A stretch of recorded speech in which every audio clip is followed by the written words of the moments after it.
ఈ రాష్ట్రంలో ఉన్నటువంటి ప్రైవేట్ కళాశాల యాజమాన్యాలకు సంబంధించినటువంటి సమస్యల్ని ఆయా కళాశాలలో చదువుకున్నటువంటి విద్యార్థుల భవిష్యత్తును దృష్టిలో పెట్టుకుని ఆ సమస్యని సానుకూలంగా పరిష్కరించాలని, అది భారమైనప్పటికీ ఇబ్బంది అవుతున్నప్పటికీ కూడా సానుకూలంగా వారందరితో చర్చించి విద్యార్థి లోక భవిష్యత్తును దృష్టిలో పెట్టుకుని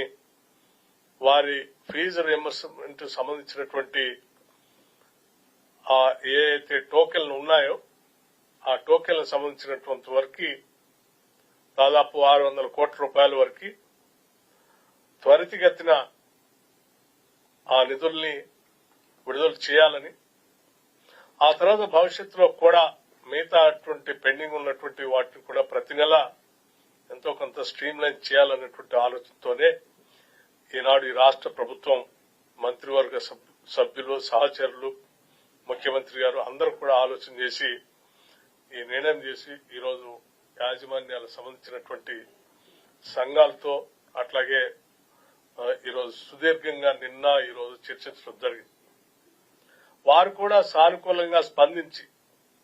రాష్ట్ర ప్రభుత్వం చేస్తున్నటువంటి ఈ నిర్ణయాల్ని, ఆలోచనలు వాళ్ళు కూడా స్వాగతిస్తూ వారు ఇచ్చినటువంటి పిలుపుని, సమ్మెకు సంబంధించినటువంటి పిలుపుని విరమించడానికి ముందుకు వచ్చినందుకు వారికి కూడా నేను హృదయపూర్వకమైనటువంటి ధన్యవాదాలు, అభినందనలు తెలియజేస్తా ఉన్నాను.